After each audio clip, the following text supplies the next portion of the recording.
بسم اللہ الرحمن الرحیم نحمدہ ونصلی علی رسولہ الکریم اما بعد۔ پیارے پیارے بچوں، ننھے منھے پھولو، اللہ تعالیٰ آپ سب کو ہمیشہ خوش رکھیں۔ الاحسان اکیڈمی والے چچا کی طرف سے السلام علیکم ورحمۃ اللہ وبرکاتہ۔ پیارے بچوں، آج ہماری کہانی کا عنوان ہے سانپ بنا محافظ۔ پیارے بچوں، آپ کو پتہ ہے کہ سانپ موذی جانور ہے۔ موذی کہتے ہیں تکلیف دینے والا، نقصان پہنچانے والا۔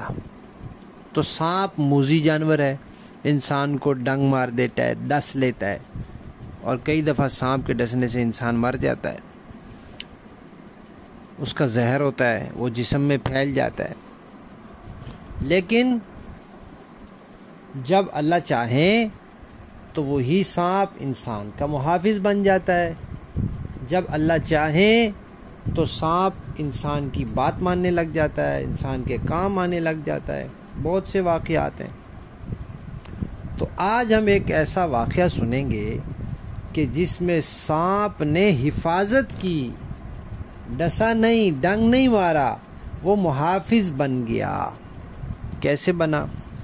پیارے بچوں، آپ کو پتہ ہے نبی پاک صلی اللہ علیہ وسلم کے دو بہت پیارے نواسے تھے، حضرت امام حسن رضی اللہ تعالی عنہ اور حضرت امام حسین رضی اللہ تعالی عنہ۔ وہ دونوں صحابی بھی ہیں اور اہل بیت میں سے بھی ہیں۔ اہل بیت کا مطلب ہے نبی پاک صلی اللہ علیہ وسلم کے مسلمان رشتہ دار۔ تو وہ حضور کے نواسے ہیں، حضور کی پیاری بیٹی کے بیٹے ہیں، پیارے نواسے ہیں، تو اس لیے وہ اہل بیت میں بھی ہیں اور مسلمان بھی، صحابی بھی ہیں۔ وہ دونوں چھوٹے چھوٹے سے تھے۔ ایک دن وہ دونوں کہیں گھر سے نکلے تو بچے جیسے نکل جاتے ہیں تو بس وہ نکل گئے، آبادی سے دور چلے گئے۔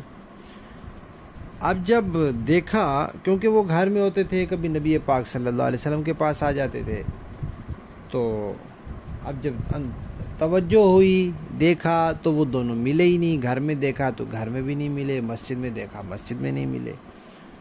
تو کسی نے آ کر نبی پاک صلی اللہ علیہ وسلم کو بتایا کہ حضرت حسن اور حسین دونوں مل نہیں رہے۔ تو دن کا وقت تھا۔ نبی پاک صلی اللہ علیہ وسلم نے صحابہ کرام سے فرمایا کہ سب اٹھیں اور میرے دونوں بیٹوں کو تلاش کریں۔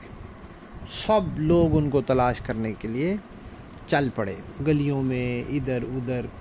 بہت بڑا تو شہر نہیں تھا۔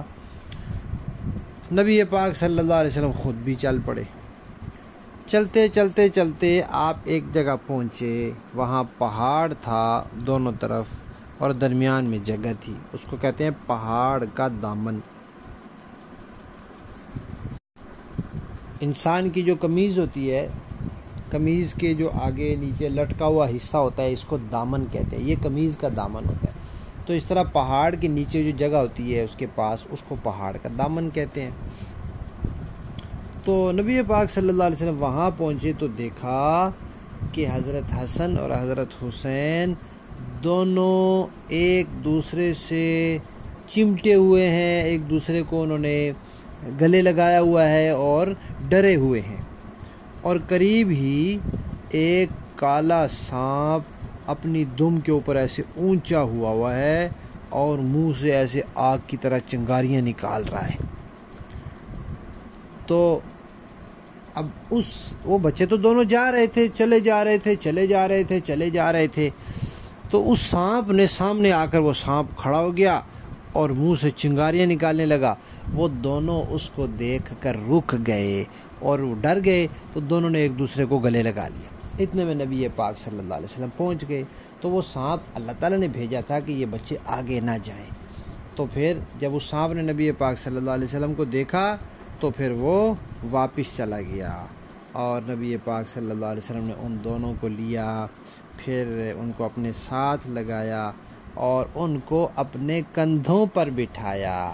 ایک کو دائیں کندھے پر بٹھایا اور ایک کو بائیں کندھے پر بٹھایا، اور پھر ان کو واپس لے کر آ رہے تھے۔